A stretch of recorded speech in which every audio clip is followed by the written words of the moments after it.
Before we get into today's episode, if you're new here, hi, welcome. You landed somewhere good. Damn Parenting is a show about all the different conversations that come with raising a family abroad, the practical stuff, the emotional stuff, and everything in between that nobody really prepares you for.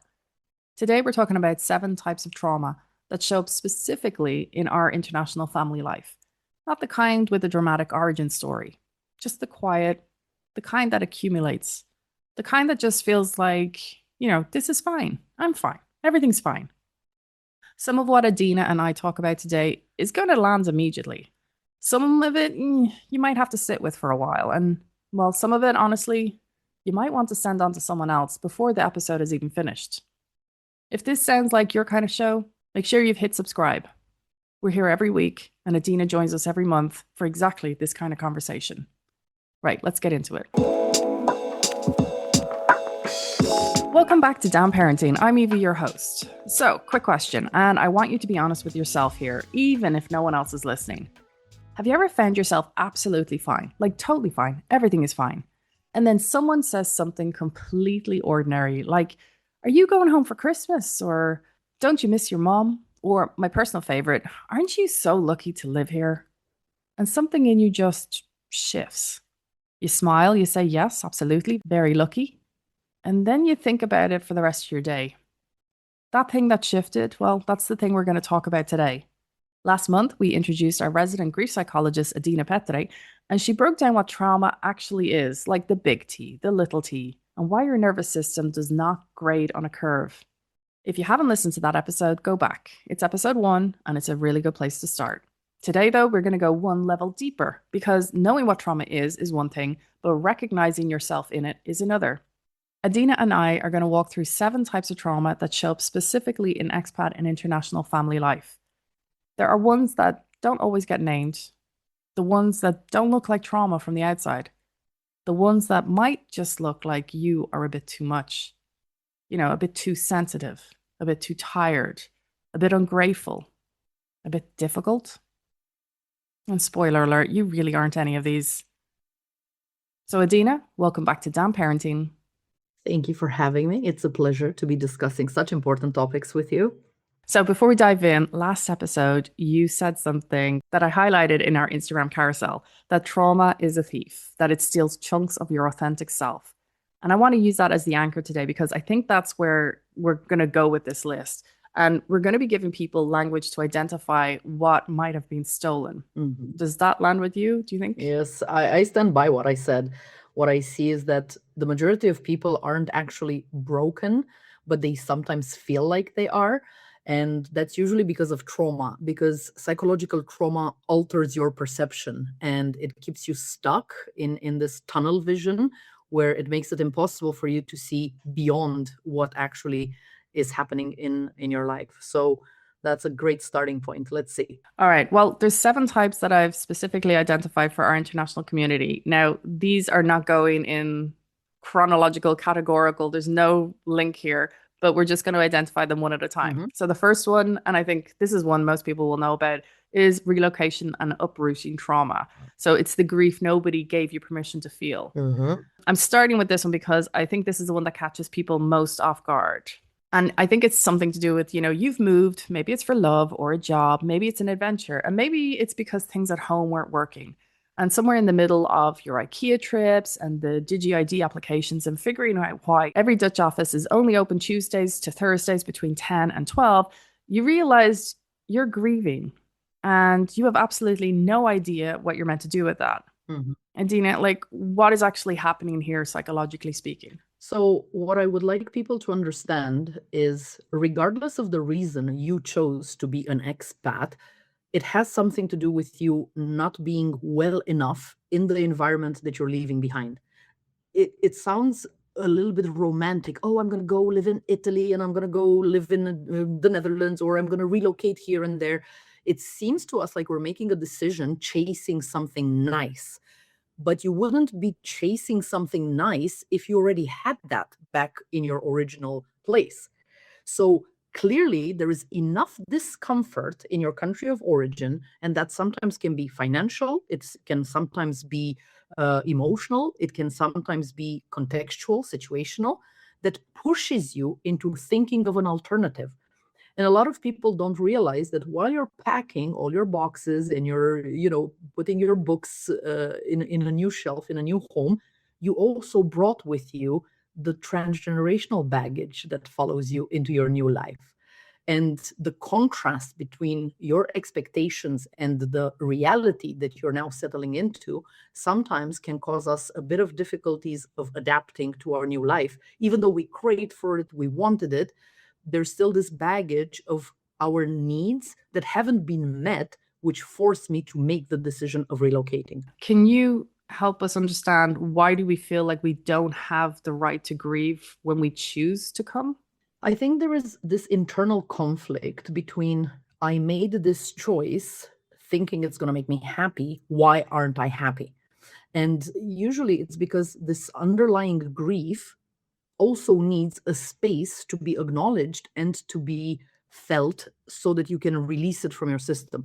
Sometimes these emotions, I equate them to waves in the ocean. When you go into the ocean and the wave comes at you, if you're firmly standing still, the wave is going to slam into you and it has the potential to knock you down. But if you allow these feelings, these repressed emotions to come as a wave and you let yourself be carried by that wave, the wave is going to pick you up and then it's going to settle you right back down. So what I often see is that people struggle with their emotional intensity because they're fighting against it. Whereas if you make space for it, if you invite it in, so to say, at some point your nervous system is going to process it and it's going to settle it. It's no longer going to fight against it. So it is natural to feel grief when you're relocating.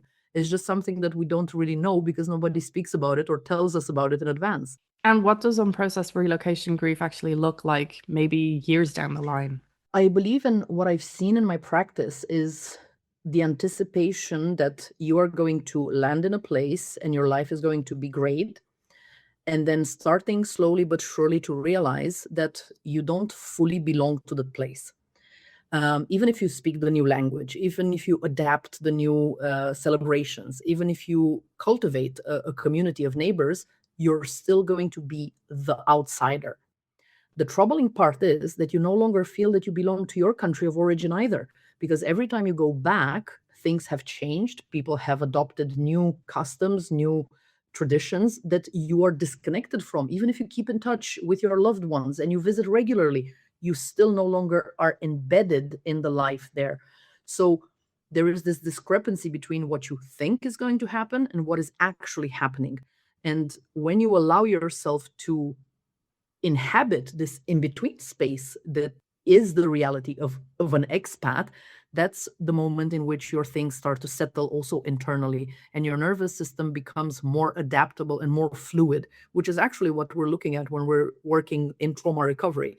We want a nervous system that is flexible and adaptable, not something that is stern in whatever experience they're meeting. So earlier you said there about, the waves, and if you're standing strong, but if you allow it to go with the waves, you'll come back down. Can you just give me an example of what someone could be doing to help themselves in that moment? I believe that oftentimes and this is in the vocabulary of people, we've met people who say, this is a negative feeling. There is no such thing as positive and negative feelings. Your feelings, your emotions just are. What we are experiencing is the level of discomfort in feeling them.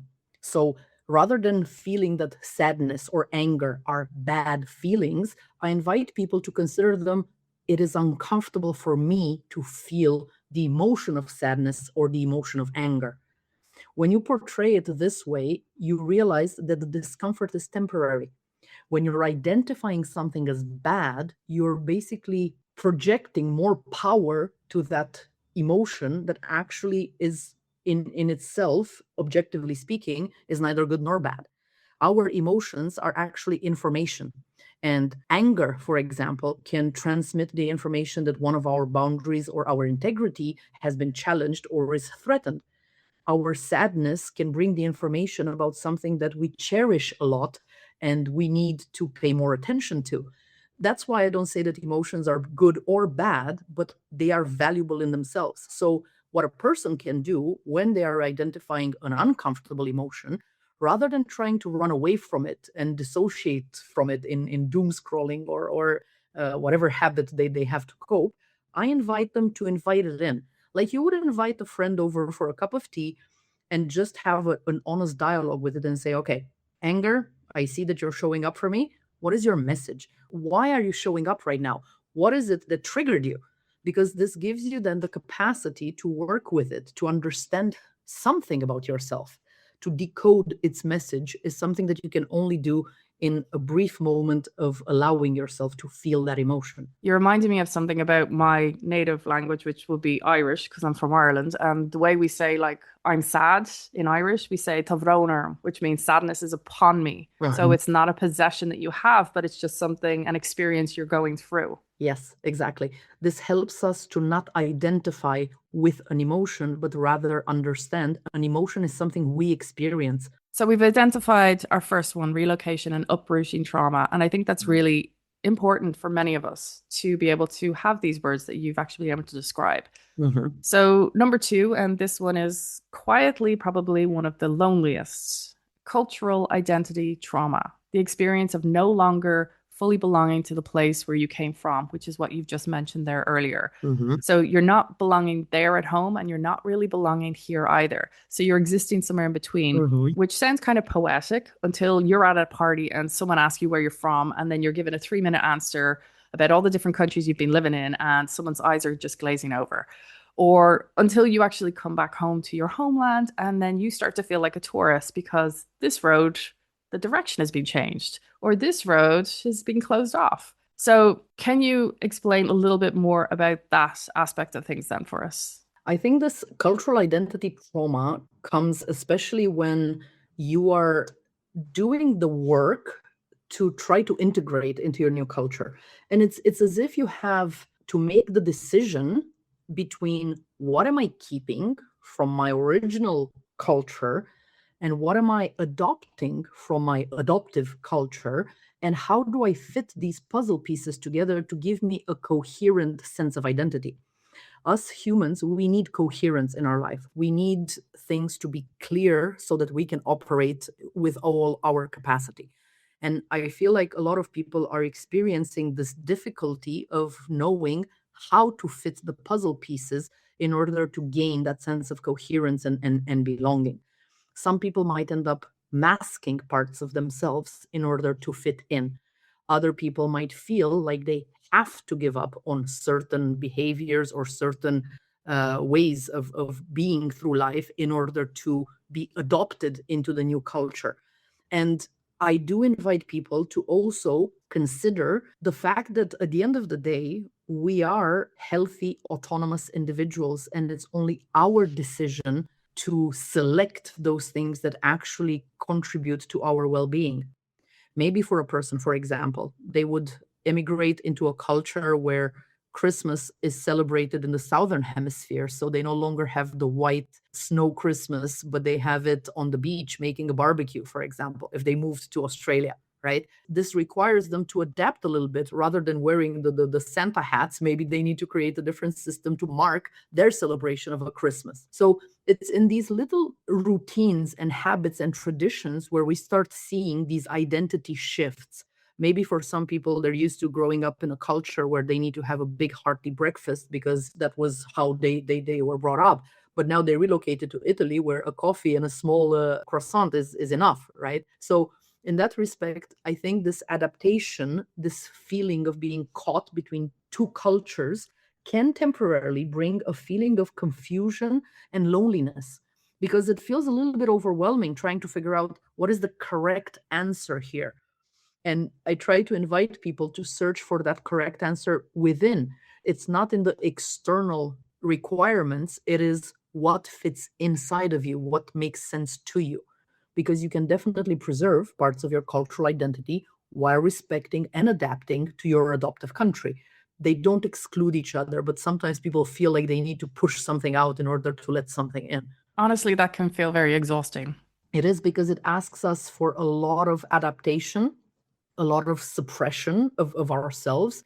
And it's as if you're trying to hold an inflated balloon underwater. It will constantly try to come out somehow. And if you don't make space for it to understand how this works for you, then it's going to be a constant energy drainer. Is it different for people who moved as adults versus people who might have moved growing up? Because obviously there's a lot of families who move here with kids, spanning from probably, 0 right up until 18. Is there a difference for individuals? Yes, and it has to do with something that's called neuroplasticity. The longer we go through life, the more our neuroplasticity tends to become a bit more rigid. You know how we have our habits. And when you become such a habitual person, if you've been practicing having your morning cup of tea in a certain way every single day of your life for 30 something years, that habit is longer ingrained. In neuroplasticity terms, it's as if you're walking a path through the forest so many times that weeds and grass no longer grows on it. It became a dirt road that you constantly have stepped on. And when you're trying new things, you don't see the path yet. You just see a bunch of weeds that you have to keep walking over and over again until the path reveals itself. So for children, I think this is easier to do because they're more adaptable. They are younger, their neurological makeup hasn't crystallized yet, so their flexibility and their adaptability makes it actually easier for them, especially if they have the right support from their parents. If you treat your child like a backpack that you just put on your back and you relocate somewhere else, they might struggle understanding what's going on. But if you treat them like an actual little person, which is what they are, and you explain to them what's about to happen in a language that's adequate to their age, you will see they are so cooperative and so compliant to whatever you're presenting them that they're going to adapt a lot faster than you will. And that becomes then a knowledge exchange between you and your child, because parents definitely can learn from their children as well. Absolutely. And mixing both the relocation and the second one of cultural identity, I've noticed that there's a lot of parents that I've met, and they always talk about that taking from different cultures to say, like, of course, we still celebrate Christmas back home, but now we're in the Netherlands, so we're going to do Santa Claus as well because, we don't want our kids to miss out. It becomes part of basically their family identity in a way. Yes. And I think that's also healthy for children to get this kind of exposure to a multitude of cultures and celebrations makes them more aware of the variety that we have at our disposal in this world. And it can only bring them a more well-rounded sense of identity. I think a lot of people are fearful in this cultural identity trauma part, where they feel that if they give up on something from their original culture, they tend to lose themselves. But this is where I invite people to consider it's an add-on.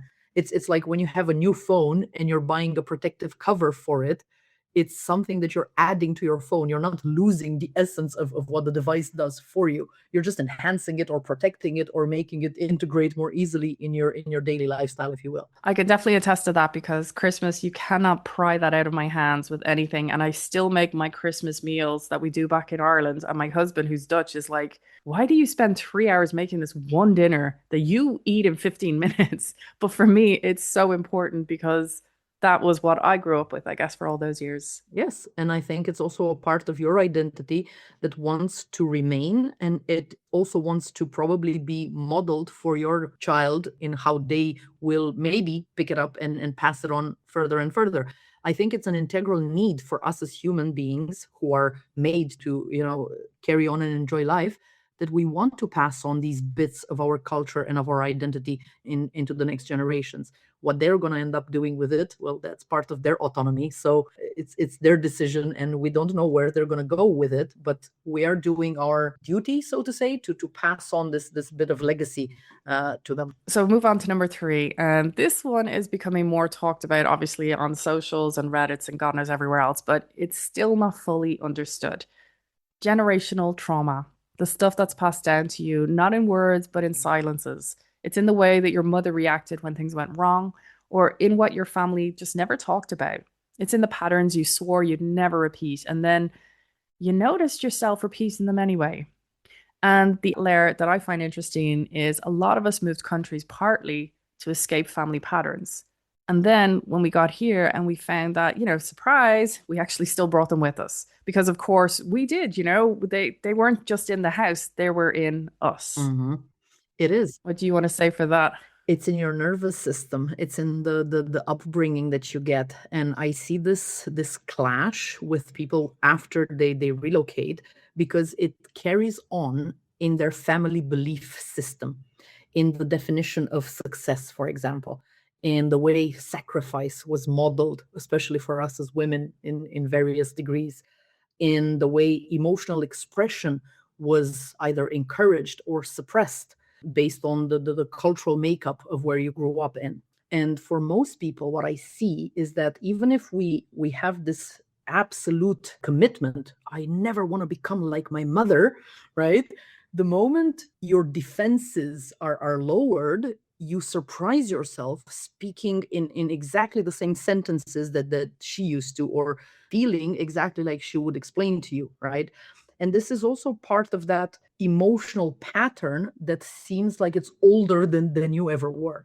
This is how transgenerational trauma travels, let's say, from one generation to another through exposure and through attachment that you still have.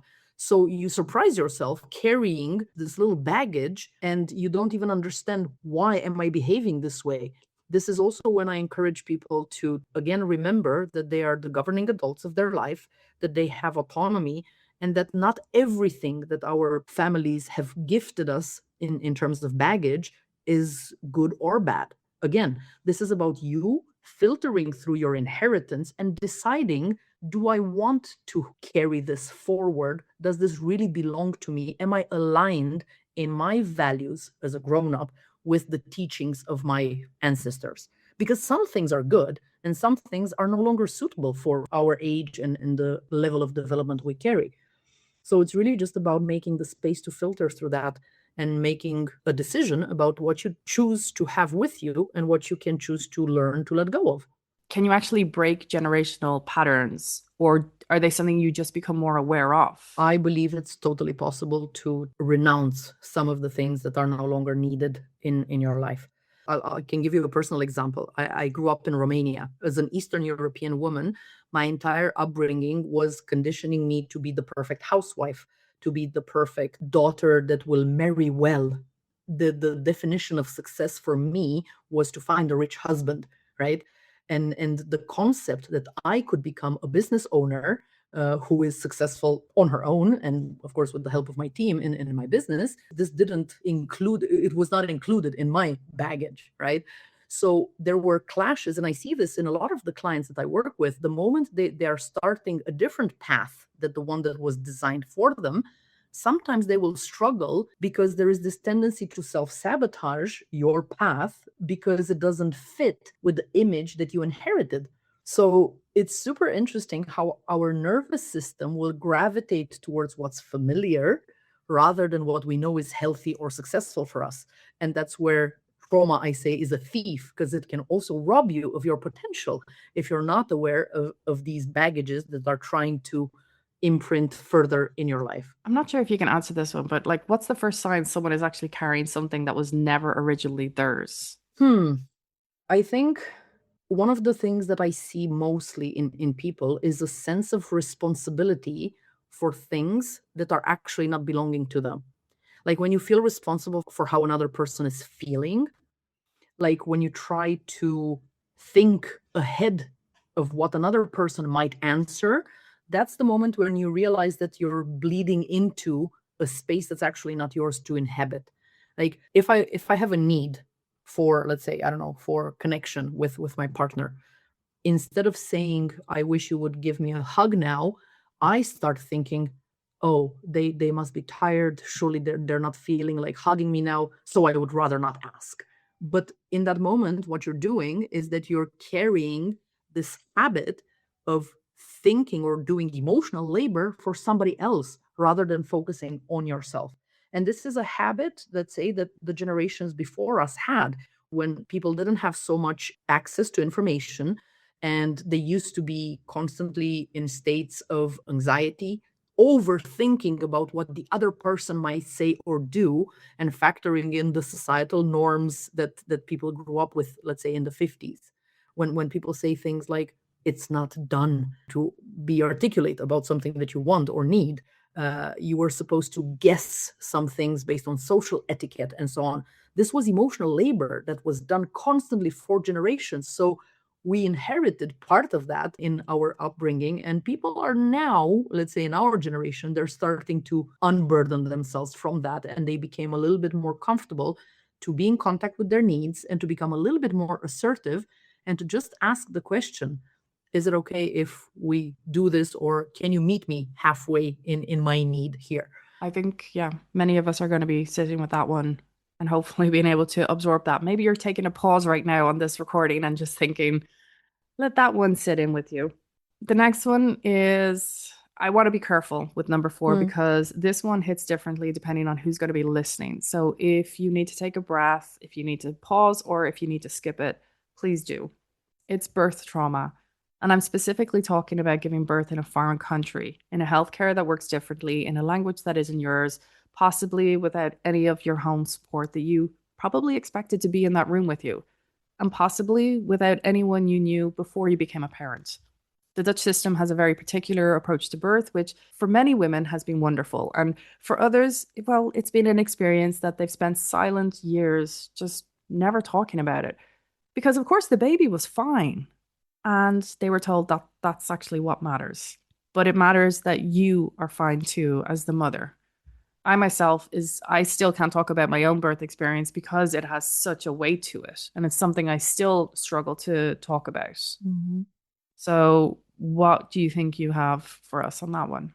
I think the main challenge in regards to giving birth in a completely new environment is the feeling of safety. How you experience being in a new environment is impacting your nervous system. The difficulty of trusting that the other people, so to say, they have your best interest at heart, both for yourself and your child.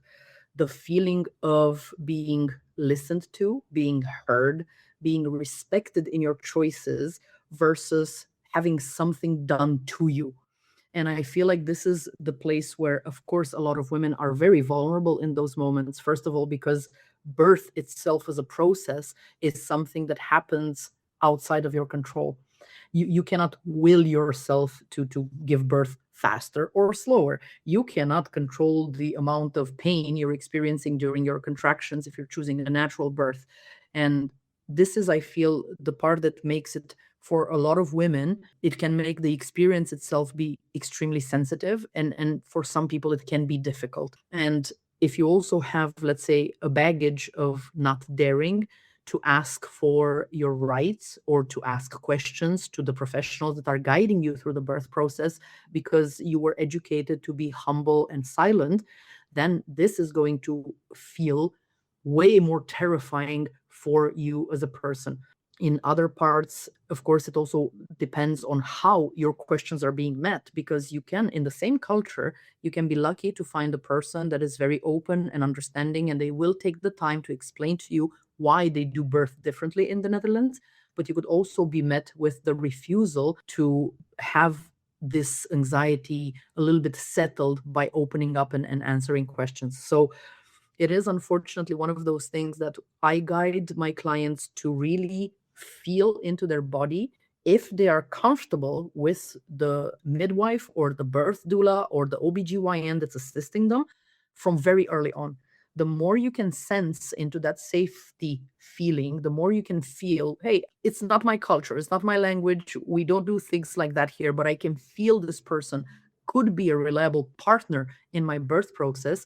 I believe the easier things can go for the women that are experiencing birth in a different culture. Which is one of the reasons why doulas to me are nearly an essential part of our experience, because I just think it adds that extra layer of having someone to advocate for you in that experience of, yeah, as you say, like in my head, when I think about birth, I always think about basically the animals. When the animals are giving birth, they have to make sure that they're still safe and everything else. I know a lot of people speak about birth trauma and it's become a lot more open and acceptable these days. Some people sometimes feel like they have moved on, but the reality is, can birth trauma come up years later, even when they've thought they've moved on, like when they've already spoken to someone about it? Is it something that can come back to them, especially hearing another person's story, or Yes. I don't know? Yes, it can happen because as we said in our first episode, trauma by definition is a word that means wound. So if you've had a wound in the fabric of your being, when you're experiencing something relatively similar or something that touches upon the wound that you've experienced in the past, it can re-trigger some parts of that. It doesn't have to happen for everybody. So it also depends. If you've experienced birth trauma, for example, with your first child, it doesn't necessarily mean that you're going to experience the same thing with a second child, or that later in life these emotions are going to come back, especially if you are getting some kind of support to process the first trauma that you had. So yes, sometimes it can be bits and pieces of it can be reactivated, can be re-triggered by one experience or another, but it's not a given that you will. And especially if you're getting help in your time of need, it can teach you some good coping mechanisms that even if you get a little bit re-triggered into experiencing some of the similar symptoms, you now are better equipped to handle them because you got the help that you needed in the first place. Speaking of help, what would you say to someone who feels guilty calling their birth traumatic when the outcome obviously was having the healthy baby? I would encourage them to really embrace the validity of their experience, because this is another thing that I feel people, or maybe it's our brains that are made in such a way that we're constantly looking for certainty and for something to be very, very specific. But the reality of our psychology as human beings is that several things can coexist at the same time. Yes, my birth was traumatic and I still love my child. Those things can exist. And I think this is also something that I like about the age in which we live in right now, that we can openly speak about these things and we can defantasize the birth process, where the hallmark experience is, oh, I loved it so much, it was so wonderful, the moment I saw my baby I felt this overwhelming love for them. Yes, that's true for some people, and for other people they need a bit more time to actually access that loving feeling for their child. And it's nothing wrong with them. That they're not broken, they're simply adjusting to a new part of reality that they couldn't anticipate. And I like these conversations because they are normalizing the birth experience as what it actually is, something deeply, deeply intimate and unique to every single person, woman, and father on this planet, because they also experience birth, each of them in a unique way. Well, thank you for that because I feel some of us might be needing to hear that. Okay, number five, and this one again, I guess, is a personal one because obviously that's what this parenting podcast is about. But parenting in isolation, raising your children in a country where your family is not from and where the grandparents are a flight away and where there is no one who knew you before you were a parent, maybe, or no one to take the baby on a Wednesday afternoon just so you can remember what your face even looks like before it got exhausted. We talk a lot about the village it takes to raise a child, and we talk less about the village that is 1,500 kilometers maybe away and probably only available on WhatsApp. Can you explain that kind of trauma? Hmm. I think, again, this is something that's very real and it's something that's very underestimated because it does take a village to raise a child. Us human beings, we are not built to live in isolation. We are social creatures. This is why we gravitate towards creating partnerships, families, and we congregate in communities.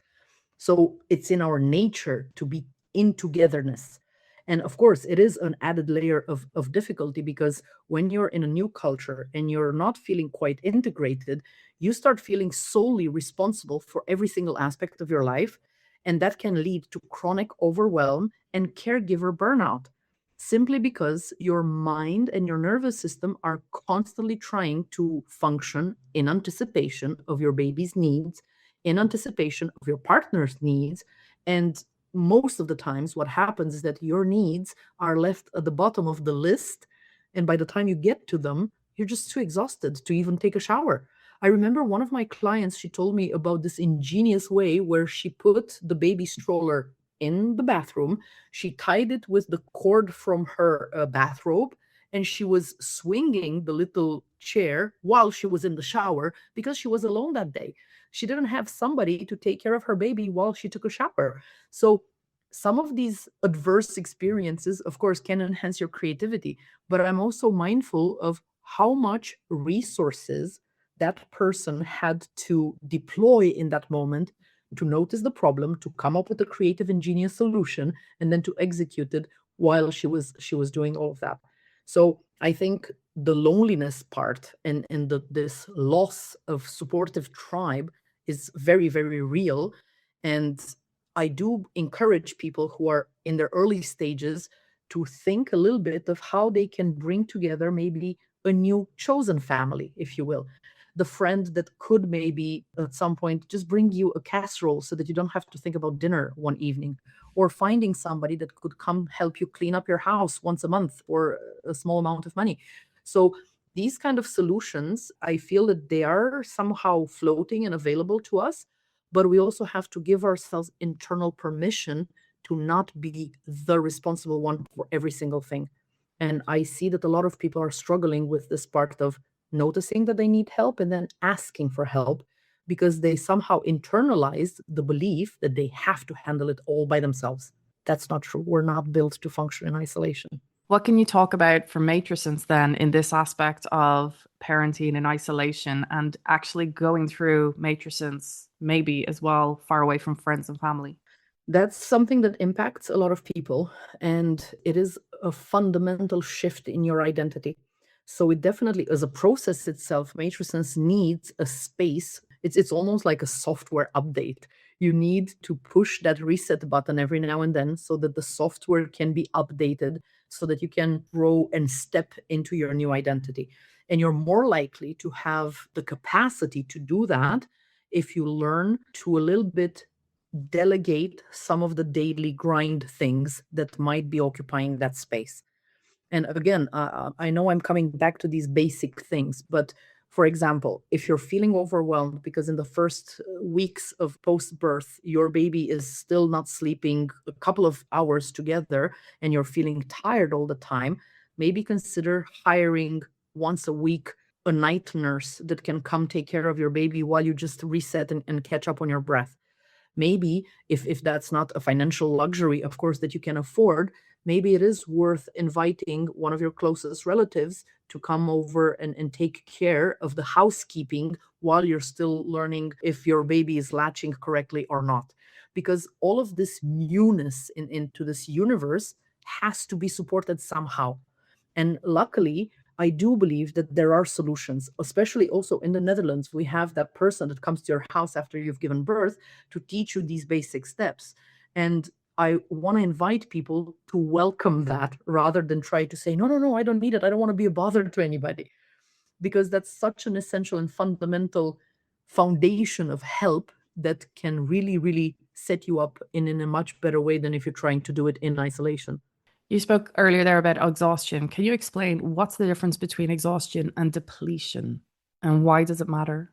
I think exhaustion is a step beyond depletion. It's basically the thing that, if you're depleted, it means you still have, let's say, a glass of water that has been emptied out of its content is a depleted glass of water.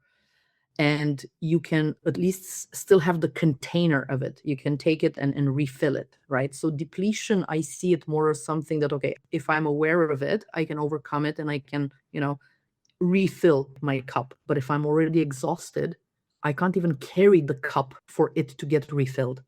It's that state in which I no longer have any ounce of energy left to even ask for my cup to be filled if I cannot carry it over there. So I would say depletion is almost like you're trying to slam the brakes before something serious really happens. So I encourage people to pay attention to their body signals when you're starting to feel depleted. That's not the moment to push further because, oh, I can see the finish line and I'm just going to cross it and then I will rest.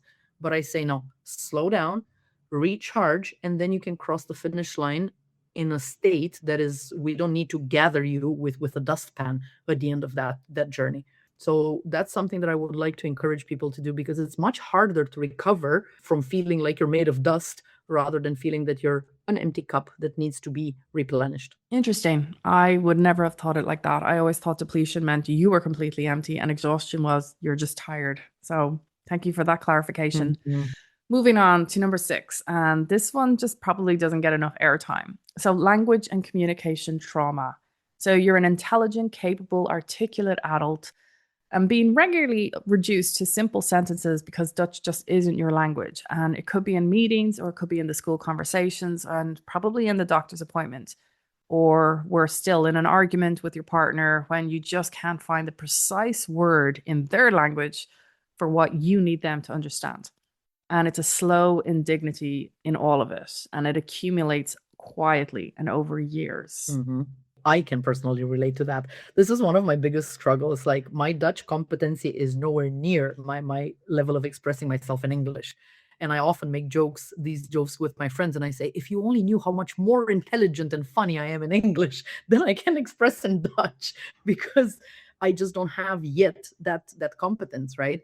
So it does. It can definitely affect our self-esteem. It can make us feel less intelligent or less competent, and it also installs in ourselves with this fear of making mistakes or being misunderstood.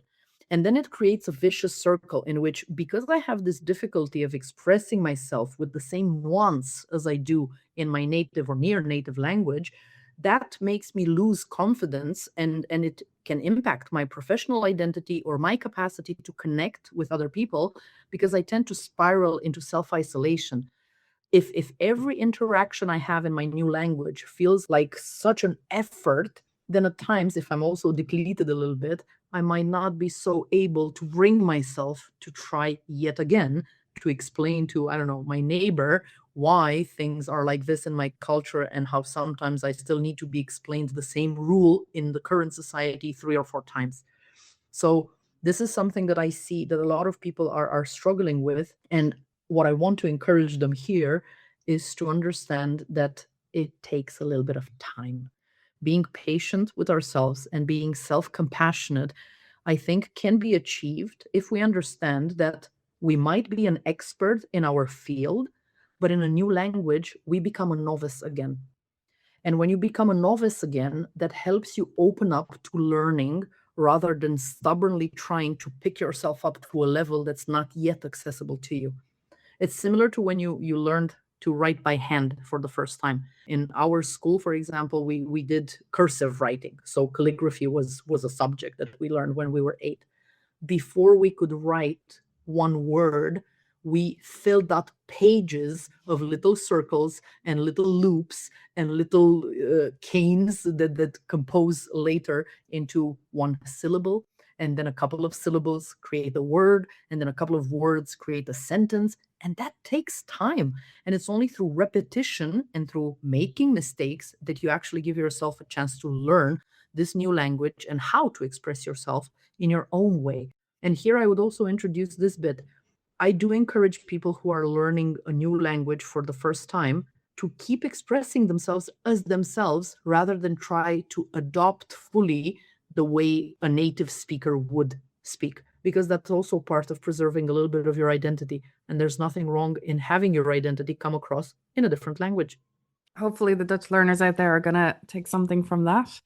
We're coming to the last one here, number 7. And I think this one is probably the most invisible and probably the most relevant right now.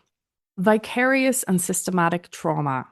The weight of watching what is happening in this world, Mm-hmm. in your country of origin, in places you love, to people who look like you from a safe distance that somehow just doesn't feel safe at all. And for some people in this community, it's not vicarious at all. It's actually personal. It's the microaggressions in supermarkets, the assumptions at the school gate, the email that never got replied to, or the apartment viewing that didn't actually go anywhere. Not a response, nothing. And not every immigrant or expat experience in the Netherlands is ever the same.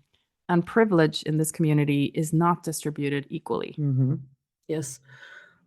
No matter how developed we are, no matter how educated we are, this is actual reality. There still is a lot of internalized racism, internalized homophobia, internalized xenophobia. And this is prevalent in all cultures. There is no place on earth where this does not exist. That's the first thing that I want people to know. The second thing I want them to know is that if you are perceiving to be in any way discriminated, your experience is valid, because how your nervous system responds to these realities is actually the only reliable source of truth that you can believe. When we're carrying the emotional weight of news from whatever place of origin we come from, be it war, political instability, or natural disasters, the reaction your nervous system has is valid. I often see that people are trying to somehow dismiss it and say, yeah, but you live here now and here everything is fine. Yes, but the soil that I'm built from is suffering somewhere far away, and I'm being helpless in that moment. There's nothing I can do to change the reality of my country of origin or my people. And that's hurtful because we are still connected in this invisible fabric of our attachment. We are grieving when our fellow countrymen and women are suffering from whatever consequence they're being exposed to. And I think that's natural, and people should respect that rather than try to dismiss it and minimize it, which oftentimes they do. And I also want to put another amendment here. When somebody's dismissing your experience, is not because they are ill intended, most of the times they're not, it's because they are uncomfortable experiencing your emotional reality. So it's a sort of protection for them. When somebody's minimizing your experience, is because they cannot carry the weight or the depth of your own experience. And that doesn't mean that you need to minimize yourself. It only means that you need to gravitate towards people who can carry that experience with you. Be that a therapist, be that a close friend, be that family from whatever place you're considering back home. But this reality that you're experiencing is valid. And I really want to encourage people to speak about it and to find community that can help them carry the weight of their experience. Yeah, I was going to ask, like, how do you actually hold space for trauma that's not really like, that's not yours as it would be? It belongs to your community or your home. I think here it's necessary, obviously, to have a sense of balance as well, because this is where vicarious trauma comes to exist. And what does vicarious trauma mean? It means that I'm exposed to something that happens to somebody else, and I'm suffering almost as if it's happening to me. Now, this is possible in it, it is happening for us humans because we have our brain anatomy designed in such a way. In behind our foreheads, where our brain lives, in that frontal part, we have the prefrontal cortex. That's the place where we are housing something that's called mirror neurons. And it's these mirror neurons that are firing and mirroring each other. And we can feel empathy for a struggle of another human being, which technically has nothing to do with us. More so, if it has something to do with us, we are going to feel that emotional response even more intensely. So there's nothing wrong with you if you're opening the news and you're suffering because of what is happening in the world. On the contrary, I would say, first of all, congratulations, you're not a psychopath. And second of all, congratulations again, you're an ordinary human being, which has their system in place, which is working correctly. And the other thing is that, and I was saying about balance, if we get too much absorbed into the suffering of the world, it can bring something that's called compassion fatigue. It is that place in which, by repeatedly being exposed to this vicarious trauma and to this systematic trauma, we can start feeling depleted. And that doesn't mean that you need to shut off the news and isolate yourself from the realities of the world. It only means that you have to give yourself an equal amount of resources so that you can carry on in the reality that we are living. And that's why I was saying finding the people that can help you carry that weight, either in therapy or in community or in connecting with people that share your concerns or your world views, is something that help you carry that load. Would you say that the compassion fatigue is related to numbness? I would say numbness can come as a survival mechanism when we are experiencing compassion fatigue, because our nervous systems, our entire psyche is built for us both to survive and to enjoy life. And when these overwhelming events are happening, when our resources get spent on managing that, numbness can come as a way to preserve ourselves from burning out. So, in this respect, I know a lot of people are feeling or experiencing discomfort when they feel this disconnection or this numbness. But again, I want to point out that this is actually a healthy defense mechanism. Yes, it's uncomfortable, and yes, you can't really choose what emotions you numb out, because they live in the same kind of space. It's like Pandora's box. You can either open the lid or you can keep it closed. But if you keep it closed, you shut off yourself from all emotions, also the nice feeling ones, the joy, the happiness, the content, and so on. When you shut it off, you don't get to choose which emotion gets to pass, which emotion you get to hold off. So in this case, numbness really comes to protect us from that feeling of overwhelm. And the only way to let's say recover from that is to gently open bit by bit and give ourselves a chance to resensitize the numbness parts. That sounds difficult. I think I said in the last episode, I took off my news apps off my phone because it was just getting too much between COVID and now with the war against Ukraine and also the genocide happening in Gaza. It's just too much for me. And so that's my action that I'm like, I just can't keep looking at the news now. Yes, I completely understand that. To be very honest, I am doing something relatively similar in the sense that I'm careful with my news consumption, especially because through the nature of my work, I get to hear about it anyway. So if I would have double exposure from the news outlets and from the lived reality of my clients who are directly impacted by these dreadful occurrences in the world, then my nervous system would be overflooding with this. And I feel like this is part of my self-care as a therapist, to make sure that my nervous system is in as best possible condition for serving and helping my clients navigate these difficult times. So you mentioned there that there needs to be a balance. Can you talk me through how do you do the positive side of it? Mm. This is the part where most people feel like the solutions have to be something very complicated and complex and difficult to do. I think the reality is that actually solutions for our self-care and for our mental health and mental hygiene are actually very simple. The only things we need to do whenever we're feeling overwhelmed, when we're feeling depleted, when we're feeling close to exhaustion and so on, is to take care of our basic needs.